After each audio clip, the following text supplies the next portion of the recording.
Hello and welcome to another episode of Playing Every SNES PAL Game.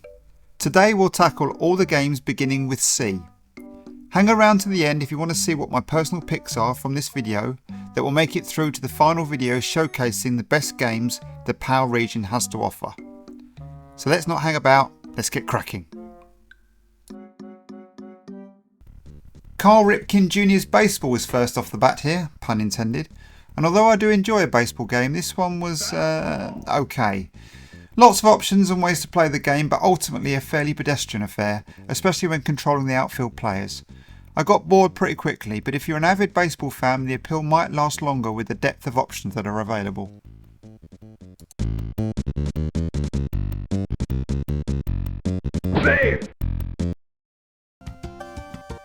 The first California games were too early for the SNES, but the second one, albeit sadly, made it to the platform. In the past these games have felt more like a complete package, but this one just feels like a series of poorly put together mini-games. If I spent the time to master them a bit more, I might have enjoyed it better, but I didn't really want to.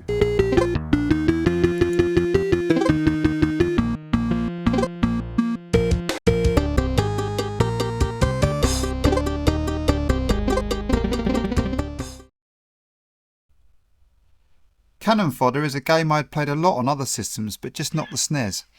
My only gripe with this version was the controls, but I believe the PAL version of the game did have mouse support, which would have improved things massively.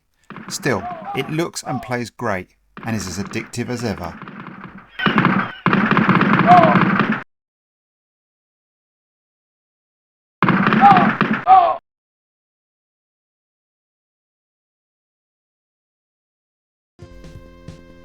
I must admit I'd not played the arcade version of Captain America and the Avengers, and was initially intrigued with the SNES version, as watching videos of the two they look pretty similar. Playing it though was a different matter. I didn't like the controls very much and I lost interest in it pretty soon.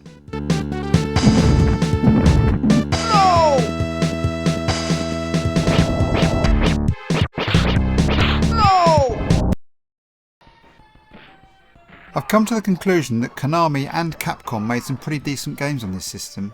The more titles I play from these two powerhouses, the more this is apparent. There is no difference to that here with Captain Commando, a very slick side scroller with some cool moves and enjoyable gameplay. Definitely coming back to this one.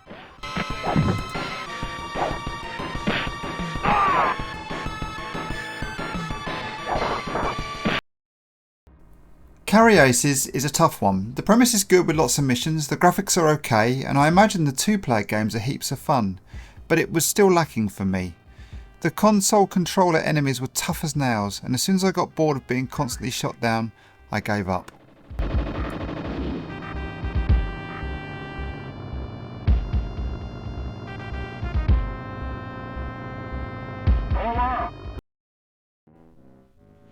Really like the premise to this Casper game. You can turn into various items to help protect and move forward the character you are meant to be assisting with getting around the mansion. The problem is it can lead to some frustrations when the puzzles are not always easy to figure out.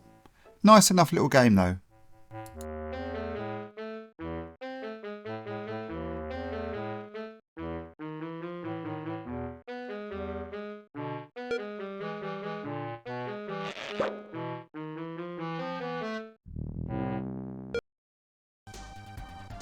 Another admission here, I never got into the Castlevania series of games. They seem to pass me by for some reason. Castlevania Vampire's Kiss by all accounts is a weaker game in the series and was okay for the 30 minutes or so that I played it, but I'd be interested if anybody thinks I should give it some more time.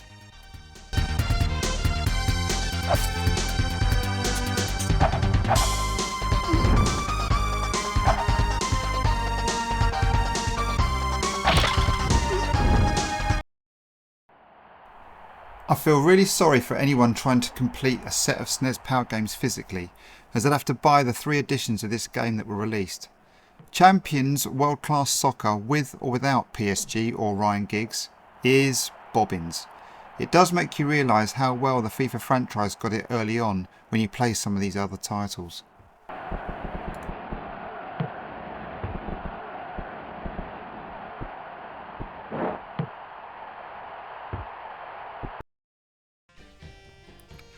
Championship Pool up next, which is fairly unremarkable.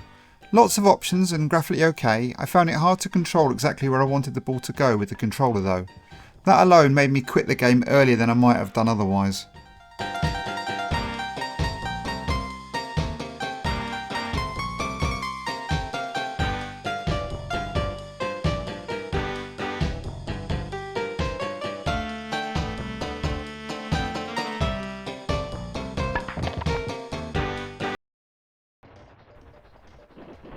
Choplifter 3, which is essentially a remake of Choplifter 2, is a great little shooter, where you have to pick up and rescue the POWs in various scenarios. Really nice controls and graphics make this one a joy to play for quite a bit longer than most of the other games here.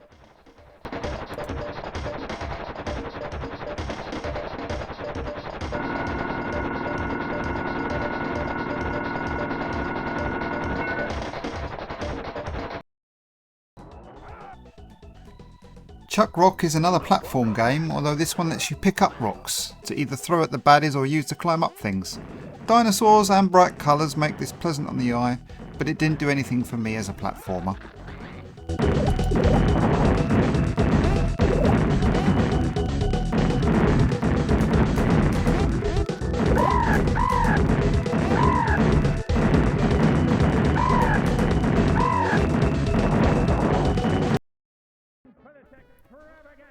Three claymation games up now, the first of which I do remember when it came out.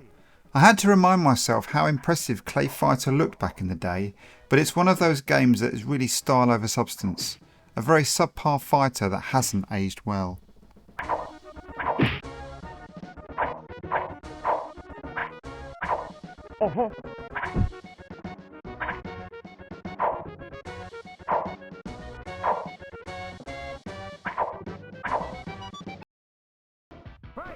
Clay Fighter 2 though has aged better graphically, but I found it tough to beat and not much difference between this and the first one. They did bring in a whole new roster of characters though, so that's something.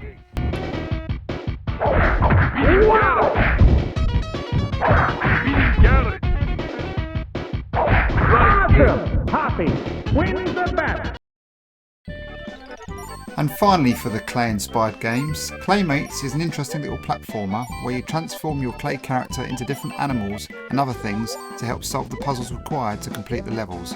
It was okay, but nothing particularly special.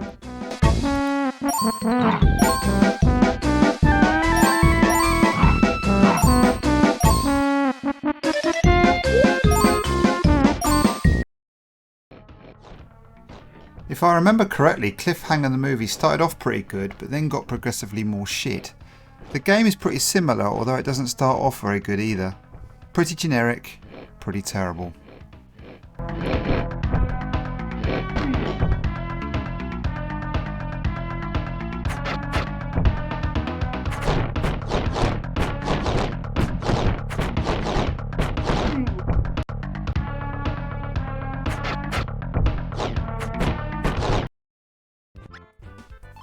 Data East's Congo's Caper up next, which is a nice enough little platformer that I swear nicked most of its sounds from Mario games. Anyone else think that? Anyway, it's okay, but doesn't do anything new.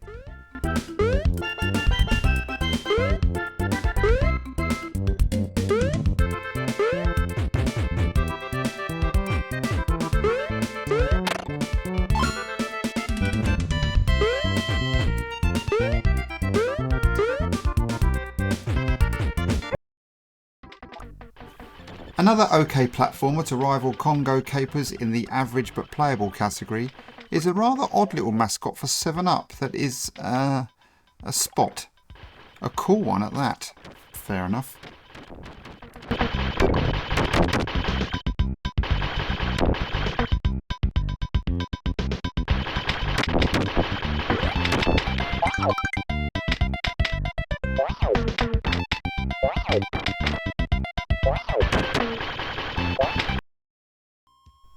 Staying on a cool theme, we have the rather odd Cool World. If I remember, the movie was a little odd too, and also not much cop. This is okay and piqued my interest a little bit, but the game wasn't generally received, so I doubt I will return.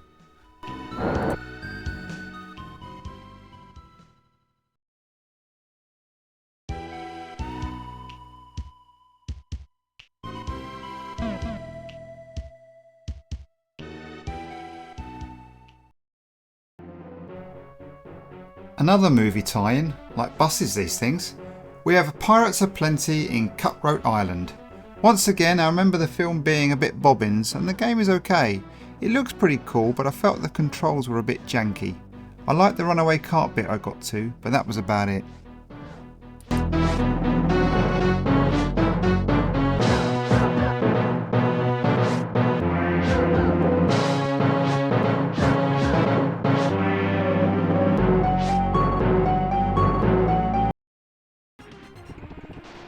And finally, the best till last. Cybernator is about as much fun as you can have on the system. It's fast with big explosions and loads going on without any slowdown. I love the little touches like wall damage and the little guys running for cover when you blow up their mechs. A true blast to play for hours on end.